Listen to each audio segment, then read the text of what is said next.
What do China, India, Ghana, and Senegal have in common? I'll give it a moment. Nigerian parties.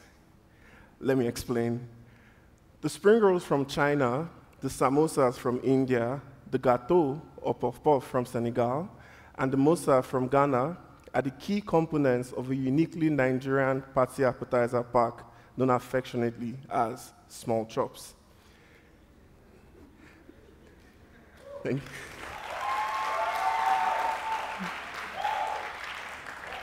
This unique collection of deep-fried and grilled finger foods have seemingly been around forever. But the first recent record I could find of small chops was in a memoir by a Scotsman named Ian McCall, where he recalls his experience in 1951 when he attended a party in Lagos on a work trip, and he was presented with an assortment of finger foods and snacks.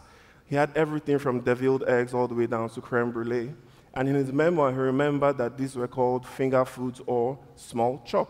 It's the first recent reference of the term small chops that I could find. He made a very interesting comment in his memoir. He said, the presence of small chops at a party made every other food optional. So sorry to the jollof gang, small chops is more important. So what is it about small chops that have made them an integral part of the Nigerian party culture for at least the past 70 years? To answer that question, we first need to ask ourselves, what even is the Nigerian party culture? Owambe.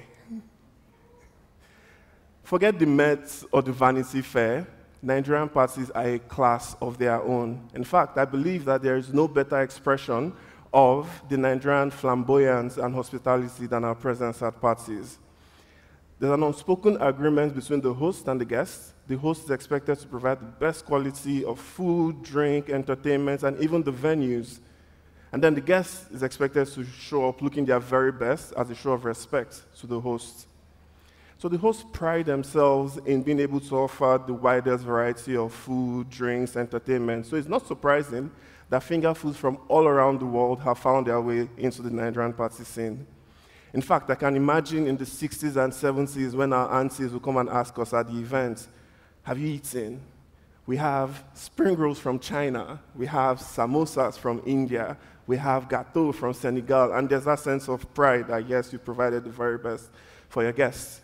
So it's not surprising that this industry is worth an estimated $20 billion today, with the food segments particularly worth at least $4 billion.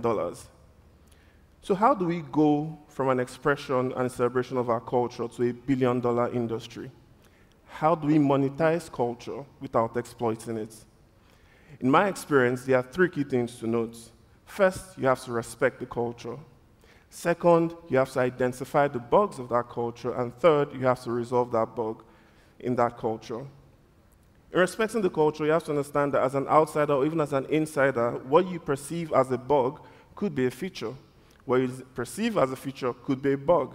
Imagine going to the Zulu women in their celebrations annually and trying to offer them T-shirts when the entire point is being able to show their fertility as women with their bare chests. Then you identify the bug that appeals or that affects the largest group or the largest group of partakers of that culture. And then finally, you resolve that bug at a cost to you that is significantly less than people are willing to pay for a solution to that problem. As an entrepreneur, when it comes to monetizing culture, you always have to understand that your job is to innovate, never to create. You are not there to recreate traditions that have existed before you and may even exist beyond you. What your job is to identify the processes and operations that lead to an effective display of this culture and provide the solution to any breaks that happen along that line. The more efficient your process is, the less your cost. The less your cost, the more your margins. When I was 17, I had this big dream. I felt like one of the best ways to break down intercultural barriers was to invite people of different cultures to a table and invite them to taste or sample of each other's cuisine. In fact, as an 18-year-old, I had a mantra: connect the world through the only means they are yet to corrupt, their stomachs. So, These days, when I get the moment to pause and reflect, I realize that I'm one of the lucky ones. Largely inspired by a TED event like this one, I get to wake up every day and work on my dream for a living. Thank you.